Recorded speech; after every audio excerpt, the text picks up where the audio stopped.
Afternoon, everyone. Today is Friday, December 12th. I'm DJ Moises, and welcome to Beyond the Headlines. Here are today's top stories. First, the push for the bill banning relatives in key posts. Second, Cebu BRT inauguration deferred. Third, security supervisor hit by a garbage truck. And fourth, landslide in Manipis, Talisay City. Before we begin, feel free to share your questions, your thoughts, and reactions in the comment section below because today we have interesting conversation, particularly on our first topic. Because to open today's stories, we will take a closer, our more balanced look at one of the most persistent debates in Philippine governance.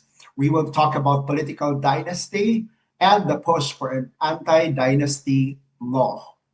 It's a complicated conversation, but it is an important one, and we are here to break down the arguments clearly and fairly.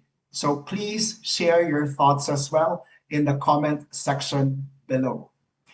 So as we know, an anti-dynasty bill, number 6771, was pushed, and this was authored by Speaker Faustino Bojie III and Majority Leader Ferdinand Alexander Sandro Marcos.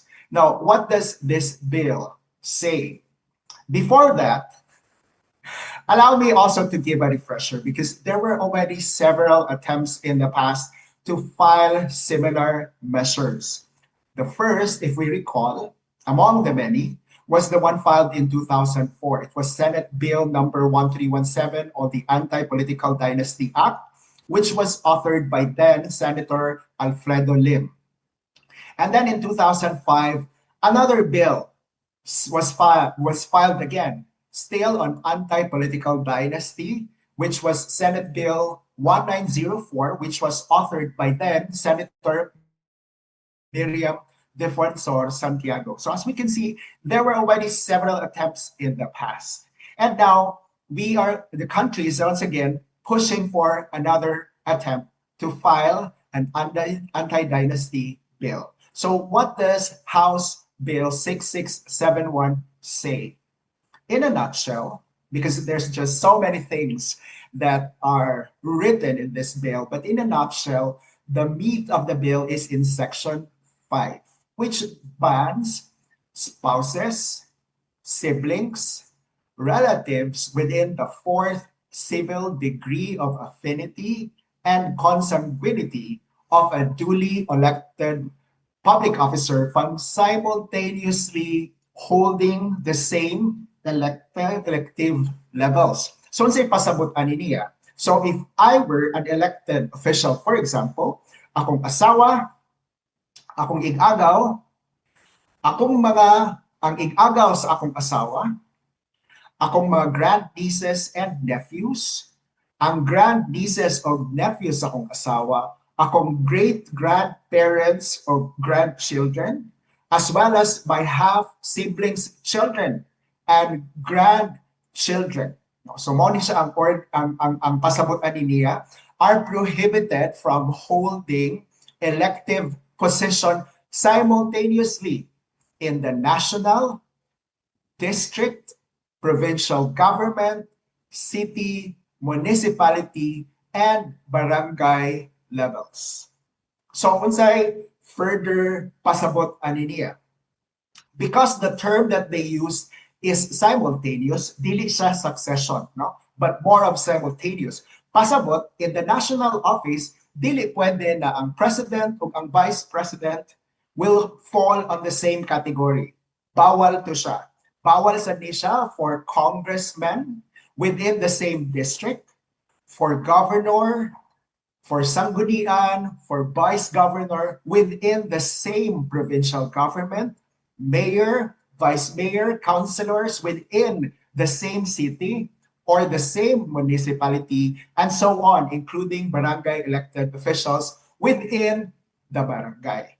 So the bill then would still allow political families to dominate government across multiple levels because it does not stop a family member man from becoming a mayor in one city,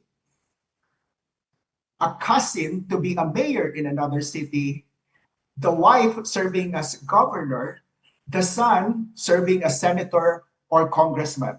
So that means, ang kaning bill, iyang gi-prohibit lang yun, is ang simultaneous within the same province, the same city, the same municipality, the same barangay. Pero all across, tagsa-tagsaon lang nato, pwede gihapon. So while it sets the higher bar of the fourth degree of consanguinity, this effectively means that a single family could still occupy several national and local positions at the same time, from Congress down to barangay posts. I hope klaro to ninyo tanan. Otherwise, please drop by your comments or drop your comments no, in the section below.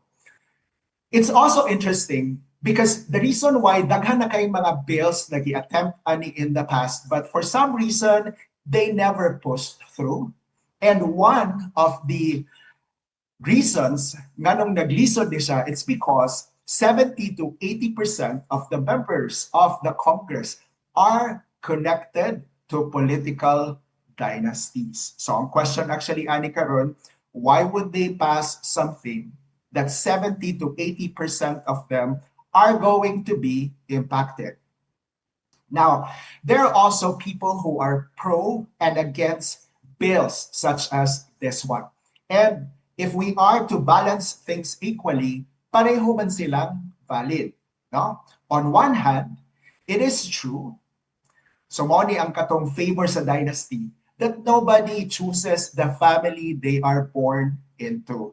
And any limitation based on bloodline feels uncomfortable in a democracy that values equal opportunity. So these people are saying unfair po siya. Kaya na may mga qualified individuals to be elected. It's just unfortunate that they were born in a family that is impacted by this bill. No? Bawal man ang anti-dynasty. So qualified pa unta sila, di na noon sila pwede ka-appeal, which is also a valid point because it is against equal opportunity. But on the other hand, katulad pong mga anti-dynasty na mga Filipinos, the Constitution itself already anticipates the need to regulate dynasty precisely because unregulated nepotism distorts democratic choices. No? So nakadungog naman kita about nepo babies and nepotism. Ang pasabot na ganda niya, kung natay mga pamilya or mga amigo who are given unfair advantage because of their relationship with us. So now going back to House Bill 6671, the issue is not about banning surnames. No, dili kay tungod kay parehong apelyido, dili na pwede. It is about correcting structural imbalances because dynasties do not dominate because they are the only qualified people to be elected. They dominate because they benefit from machinery, name recall, resources, and in many cases, entrenched networks built over generation. So it is an unfair advantage. That's why arguments saying voters will choose them anyway will only tell half of the stories because voters choose from options shaped by unequal conditions. So moni ang two kanang arguments, and both of them are actually valid. It is also fair to worry about blanket prohibitions na bawal na gyud ni siya until fourth consanguinity or affinity, no? Because a poorly designed anti-dynasty law could unfairly block, as I've said earlier, a genuinely capable individuals, no? So ang solution na ginasuggest sa uban is a governing policy. What are these governing policies? It could be civic education. It can also be political literacy. no? But it doesn't have to be either or, because we need to empower voters through education, and we also need to improve the system at the same time, because regulation does not replace democracy. It only helps level the field so democracy can actually function. Now, unsa man gyud ay ang motivation aning House Bill 6671? Is it to improve the system, or is it just to divert attention? Is the motive sincere, or is it just to mislead the public? Not all dynasty members are abusive. And di na lang ko mo comment, no, sa katong mga successful dynasties. On the other hand, not all dynasty candidates, not all non-dynasty candidates are competent. Remember in 1986, di ba naman to yung OIC na ipang-appoint? A lot of them are non-dynasty family members. But di na lang sad ko mo comment, ang uban adto already are political dynasties karon, and some of them, or a lot of them, eventually became heavily corrupt. So, bills such as this one is not an assurance nga maundang gid ni ang corruption. The goal then is fairness, not discrimination. So the real conversation in bills such as House Bill 6671 is not, are political dynasties good or bad? No. Ang question actually is, how do we create a system where competence, integrity, and public trust, not just names, determine who leads? Because that's the balance we should all be aiming for. So katong mga viewers nato, kung na may questions, na may thoughts about this topic, na may reaction, please let us know through the comment section below, because looks like this one is going to be a very interesting topic that we will carry on in days and weeks and months. In fact, I'm just thinking we need to have a separate episode just for this one. So we should tackle, so that we could tackle this in greater detail. Sige. So now, gikan sa House Bill 6671, which is just like the previous bills on the same subject, ang challenge yun nato karon is still the same, no? Unsaon nato pag-prevent ang abuse of power without limiting the rights of individuals who simply happen to come from the same family. So ultimately, strengthening our democracy means improving both our systems and our civic majority. Kaya kita maghimubutar ani nila. Because change begins with informed choices, and that starts with you and with me. Sige. So from the debate on political dynasties and governance reforms, we now move to another issue that directly affects thousands of Cebuanos. Ang public transportation. O Pasko na, ang December, kumusta na ang traffic nato diha? And now, ang atong latest update here na nadunggan or nabasa nato is ang Cebu BRT inauguration has been deferred. Sige. So, let me clarify. So, si Cherry is already ready ba? Sige. So, while waiting for Cherry, sige, allow me to walk you through about Cebu BRT inauguration. No? So, ang inauguration of the Cebu Bus Rapid Transit was initially set last karon, December 12, 2025. But gipostpone na po siya. Kung na-recall na to, there was already a move sometime in November also to inaugurate the Cebu Bus Rapid Transit. But it was also postponed because of Typhoon Tino. Sige, because of Typhoon Tino. So to give us an update, kung wala pa si Cherry on the phone, I'll give you the facts lang sa first, no?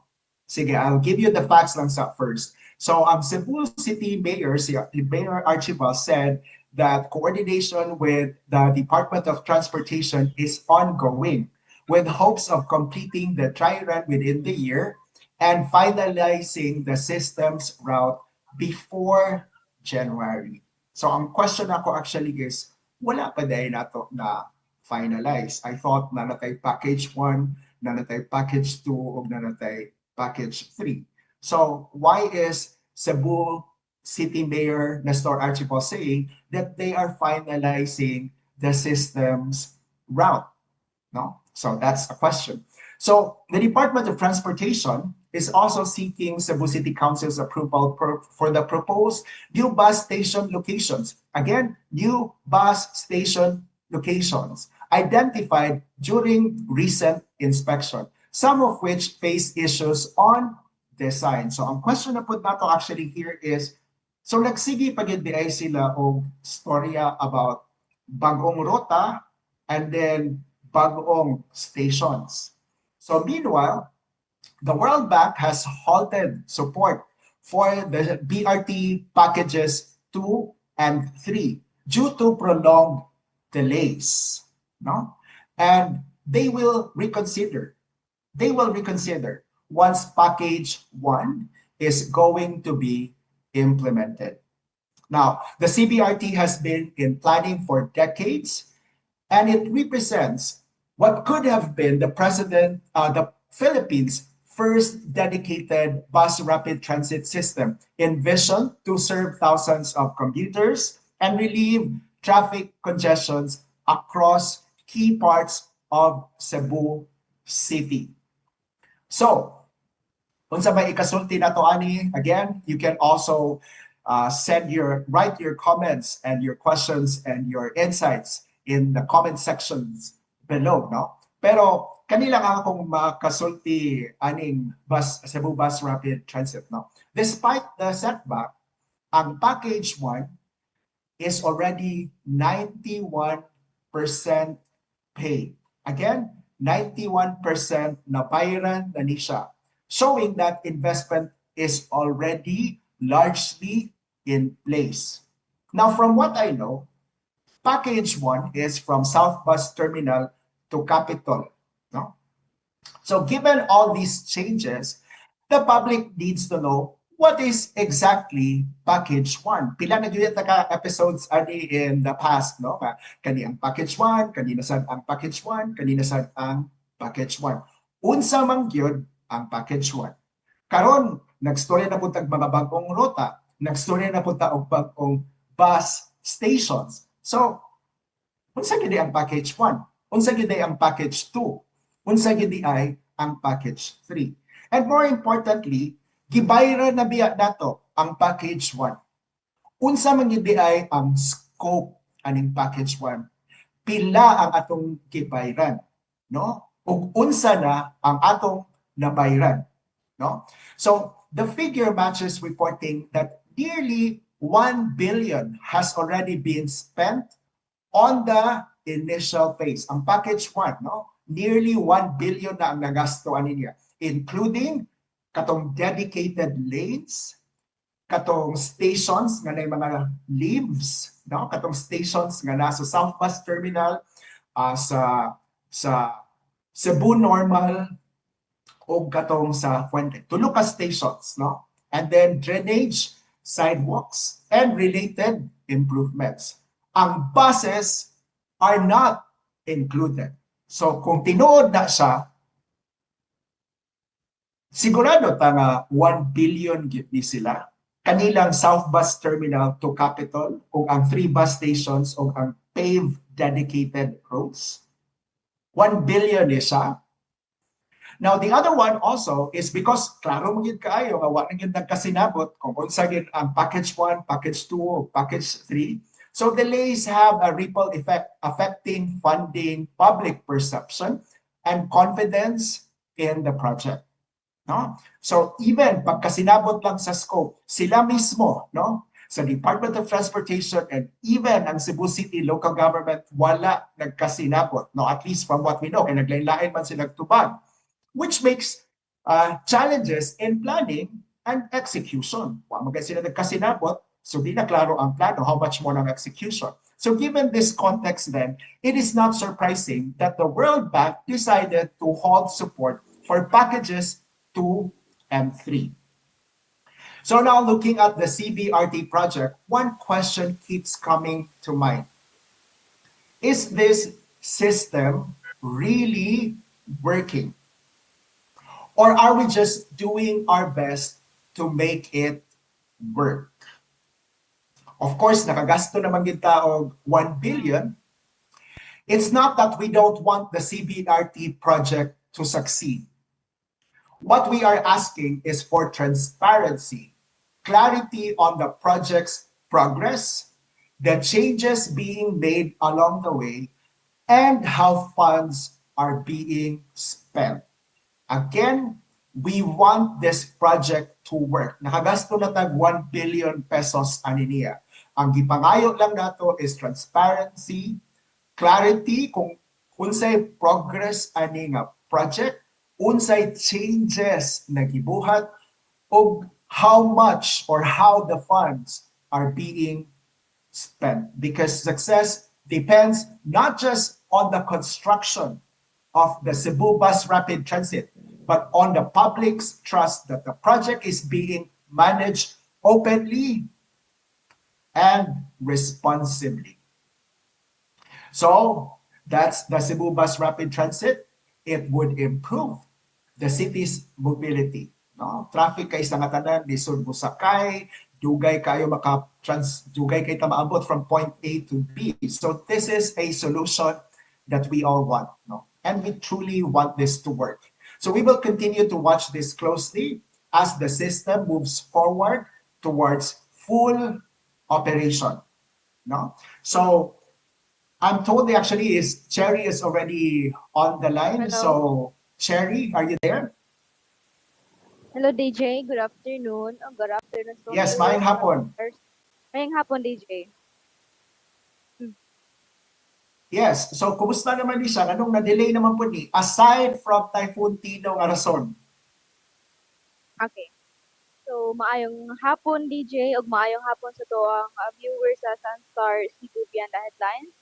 So, the long-awaited inauguration of the Cebu Bus Rapid Transit or CBRT system has been postponed na sad once more due to the unavailability of the Office of the President. Mao ni ang gi-confirm ni Cebu City Mayor Nestor Archibald. So, dili sila mo proceed sa inauguration kung dili available ang Office of the President. So, initially, the CBRT is scheduled for December 12. That is today. However, the Office of the President has postponed the inauguration because busy ang President. So, this marks yet another delayed CBRT inauguration which has already been affected by calamities in the city. So, when I asked Cebu City Mayor Archibald whether the CBRT would be fully operational immediately after the inauguration, he said that the system still requires fine-tuning, meaning the route must be fully finalized, noting that the previous dry run covered the stretch only from Fuentes Minya Circle to the South Bus Terminal.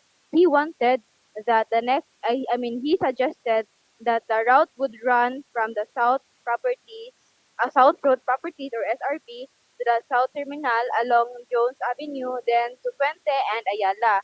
So, he wanted nga taas-taas ang dry run para makita ang unsa ka-effective ang CBRT. This is only a recommendation and he submitted it to the Department of Transportation and the final route will likely be confirmed before January or January 2026. DJ? Yeah, so actually Cherry kanang nag-cover magyud tani nga kanang developing story for months already, no? Pero for gyud gihapon, and you may or may not kanang answer, no? Kanang depende lang on what you gathered. Nganong nag-change naman po di of route, no? Because dugay-dugay naman ni ganingon sila originally nga ang package 1 is South Bus Terminal until Capitol, and then nahimo na po siyang South Bus Terminal until Fuente, and then na po yung musulti nga until IT Park, ya karon padung na po tag Ayala, di na po IT Park. Nganong nagsige ni siya usap-usap? Um, Matod pa ni Cebu City Mayor Archival, he wanted that during the inauguration, the President Bongbong Marcos would be present. They wanted to invite him as one of the key guests for inauguration. However, dili sila mo-proceed kung dili present ang president. So it will be depends on the schedule of the president. Okay. So, well, in my opinion, ako rin view, no? So, I hope that kung dili magani makalugar ang atuang president, then we would still continue to use this kay December na biya. So, grabe na pud kayo ang traffic sa Cebu. So, sayang kung sa tanaw gyud nila maka-work, work gyud di siya nga set up, it would ease traffic and congestion. Then why should we wait for the president? So karon kay nakita mo din ako sa imong report, Cherry, nga kanang they're also asking for approval from the city council, no, about the new bus stations. Can you give us Yes. also kanang an update specific to this? Mm-mm. Okay, so the DOTR has sought guidance from Cebu City officials regarding the legal and procedural steps for CBRT interim operations. In a letter dated November 14, CBRT project manager engineer Norvin Imbong requested assistance from acting Vice Mayor Winston Pipito in securing approval for new bus station locations. These these locations were identified following an ocular inspection with the Civil Traffic Office and the technical the working group.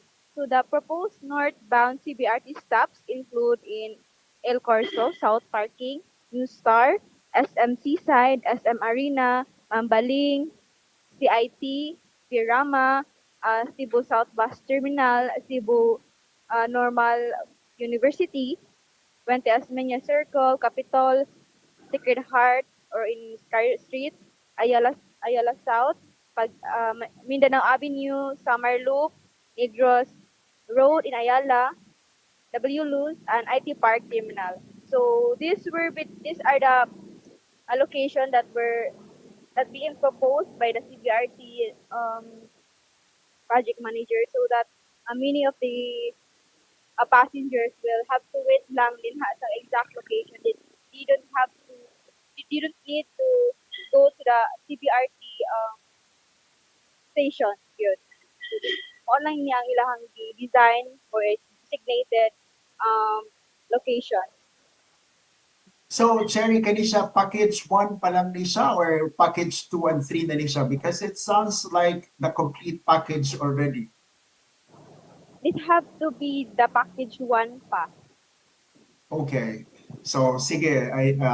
So, kasabot sad ko sa imo ang situation, Cherry, no? Because even ako myself have been following this story and I'm already confused with the several versions, no, of what is package 1, package 2, and package 3. So, thank you actually, Cherry, for covering this and hope to hear from you also about this developing story. Daghan yung kayong interesado aning CBRT considering kanang traffic na gyud kaayo karon sa Cebu City. Mm-mm. Okay. Thank you, DJ, and thank you sa ato ang viewers sa Concert Cebu Beyond the Headlines. So that's our correspondent, si Cherry Ann Birador. No? So mention ako na pairan na ang package 1, that's nearly 1 billion. And then karon naglaylay na ang version sa package 1. So unsa man jud. And just to further emphasize what I said earlier, kanang this is not mura man gud siya kanang is this really a working system or are we just making it work? And again, wala ko'y question if we are wanting to make this work because we all want to make this work. I think what I am just asking is a proper communication and transparency on the changes, the scope, and the funds that were spent, no, in this project. So from challenges in public transportation, we now turn to a more urgent matter on our roads. Now, earlier today, a road accident occurred that affected commuters and traffic in key areas of the city. So Paul Lauro is on the ground with the latest updates. So Paul, are you there? DJ, mayong udto sa ato mga viewers sa Sunstar Cebu. Kaniyan sa iyo tuntag ka DJ, mga pasado ni alas 6, gitubag dato kining alarma nag-involve ni usa ka rider sa motor o usa ka garbage truck nga nasabkom sa city government, no? Dihan sa may luyo sa City di Maray sa may SRP Barangay Mambalingning Dakbayan Subo, mga pasado alas 6 at na kagalang buntag. Dead on the spot yun in town ning usa ka supervisor sa usa ka security agency uban sa iyang motor diha sa ilawom nining usa ka private garbage truck na nasabkom sa city government. Kining namatay nga supervisor sa usa sa ka security agency, ako ning giila nga si Abel Lawas, 48 anyos minyo, at taga-Kansuhong, Talisay City. Ang driver sa private garbage truck na nasabkom sa Department of Services, DPS, sa city government ato, sa Cebu City Government, si Jason Hosol, 38 anyos minyo, taga-Labangon. Ato siya nga interview, DJ, ato sa atong pagresponde nining maong alarma, tuguti atong paminahon ang iyang side kung anong wa siya makabantay, iya mang na tigo ining maong biktima uban sa gimanihingon nining motorsiklo. Si Jason Hosol, atong paminahon. Biktima? Buwa. Di sa ko kayo, sir, kay ako amang buwan, sir. Sa akong unit, sir, kay bisan pa og kuwan, sir. Kuwan driver ka. Gamay unto lang. Mamunong ka kay. Baka mo ginabasta bangga, sir. Kuwan baron nimo ligsan. Mong kabantay, sir. Timo ang loader nga nagkabiyong sa kilid. Sila ka buo loader. Upat sila ka buo. Sila nakita? Sila nakita, sir. Nga ay motor nga. Sunod nga. Padulong. So, waka kapiyong ka nga. Imbis siya na iko. Nasasok sa Marami, sila. sir. Wala kapiyong, sir. Waka kadungog, laglaga, Wala, sir. Kaya nagkinatawaan namin sa... Pero nagtatras ka dito napita. Kuwan, sir. Action, sir. Diba? Sod ka no? Padung ko sulod. Naman to yung railings no? Sod ka. Onya, waka ka dito Ni kuwan, wako kasulod, sir. Kay niungot ko. Niya, pagtuon ako, sir, ba ang akong propeller. Nasanggit, sir. So, atras ko, kay mo action to ko gunat. Pag atras na ko, sir, gituk-tuk na ko sa loader nga na ako na motor. Naatrasan. Wala matras si sir, kaya naman siya sa tunga, sir. Nanam siya kung sa tunga sa daan, no? Ang kumain Yun sa nila po kayo ba na motor sa ilaw? gituk-tuk lang yung sa loader, sir. Kantong loader lagi. Yun sa nila po kayo ba nga motor tunga sa ilaw? Ni tanaw sila, sir. Ilang Anong niungot. ilang gilili. Basta sila, surprise sila. O sila Basta sila, sir. Diingi ka ng motor. Basta sila, sir. Surprise sila, sir. Wala sila kalibutan. Basig, ana ang motor ba niya? Pagsulod, pag gikan mo kong UP, sir, kay maghipos kami sa among bakat ug pala, sir, kay namoy mo puli na mo pambuntag. So, gikan mo pagsulod lang ana, sir, wag gyud ko nakita. Bisag usa lang ang motor o sakyanan, sir. Wag gyud, sir, sa akong side mirror, sir. Nung duty ra ba gabi, alas 7, niya mo out ka. Supposed to be karon pumuntag. Wa ka kapiyong ka ato. O tuwa ni mo makita ang motor. Wala lagi, sir, kay nakatulog magyud ko sa pick up naman sa mga basura, sir. Kay labi pag dagkog tapok, sir, makatulog yung kag usa ka oras, ana, sir ba, medya oras, makatulog-tulog yung sir. So, barugan dyan mo nga wa ka kahatag pilaw, wa Wala ka gid, sir, kapiyong. wala gid, sir. So, mo na libungan lang ka. Di paibaw ka sa imong loader nga na motor na nga napasok. Dili katong ludira, sir, sa pambuntag to dili gito ako ang loader, kay ako ang loader. O lagi, pero diha siya sa imong unit nagkapyot ato nga time. Kay padung sa sila duty, sir ba, ni kabyon sila, sir, kay Ano yun ay mo diha maag-abotanan? anha gid ang among kuan, sir, ang Tapukanan? among kaning Sa City de Maray? Gayan na mo. Amo lagi, anhalan mo diha magtambay lagi. Unsa ni siya? Subcon Subcon, sir. sa DPS? Yes, sir. Ikaw, GO ka sa DPS? Kuan jud, sir, sa katong nga kumpanya nga kuan, sir, Sa may nga ni kumpanya sa truck? sa Pinoy Basurero, sir. Pinoy Basurero. Ang owner ani private person. Yes, Nga gigisabkon sa DPS sa city government nato. So ang sweldo nimo gikan sa Pinoy Basurero sir. sa may hashtag ana Wow, kakaibaw. pagkakaibaw. Pero unsa man Pinoy ra. Pinoy basurero sir. Pinoy ra dili Chinese dili foreigner na. Kakaibaw sir. Still lang sa. Pero dugay na kaning drive ha. Pila na katuig. Since 2016 ko sir, nag-drive Sa mga dagko ang mga sakyanan, mao na ni. mga kuan sir, nakatuon ko og kuan sir kay gikan ko sa akong pagka-loader na ko sir. Kaya nang ambisyon nga ma-driver sir. So dagko naging truck ako na kuanan sir. Ako na praktisan sir forward. Sige, gunsa gani imo lang hangyo unang kabanay nga dili man ni tinuyo. Pagka sabot-sabot na lang imo na bang napahibaw imo employer? Mo nga mo? Aning Ipahibaw na siguro sa among dispatcher sir kay may kuan naman to sir. Radyo ba? Sir, ano sa inyong plano, sir? Isip anak, sir, sa namatay in town, sir. Wala po yung makomenta na boss kay nagkuhat pa ko kalit-kalit sa una pangitabuhagot. Oh, wala rati kay ipakita, sir. Di man gikan nimong papa, sir. Gikan na siya sa among balay kay magkaon mo na siya, padung to siya trabaho. Makatod mo na siya sa among negosyo nga kuan gud. Doon na mo yung sideline niya ka na kuan. Na. Asam na siya yatod ka ng biko. Oh, biko ari sa kuan, mabaling UC. Sa ka ng kantin. Dili ka nang atubangan daw kay makaliwat man na namo diha. Makaliwat. Tindahan. Ato rin niya ibilin. Ato ra naman. Pero ang gahimo po aning kuan na, sir. Kamura, sir. Camera set. Correct, kasi sideline ni si mong papa. Pero unsa dyan na imong papa, sir? Kuan na siya supervisor. Sa usa ka security agency. Ah, Supervisor yun sa security agency. So, iguman niya drop by at Ang anak, itong katapusan na itong nahinabi, ang anak to sa namatay DJ, no? Si Junior Tonia, ay ang namatay kini si Abelman Senior. Katong last na to, gikan sa driver sa garbage truck, isunod na itong interview tong anak ato lagi ko outside kung sa ilang plano. So ila yung taylag kaso kining driver sa garbage truck na nakaligis patay sa ilang amahan. So napaubos na ni ron siya sa temporary detain kining driver sa garbage truck na si Jason Wasol. Mao ni DJ ang atong girespondihan nga vehicular accident kaniya sa Isbuntag. Sa may SRP Mambaling, no? Particularmente luyo sa CDM ni atong dakbayan sa Sugbo. Ako inyong ka-super Balita Cebu, Paul Lauro.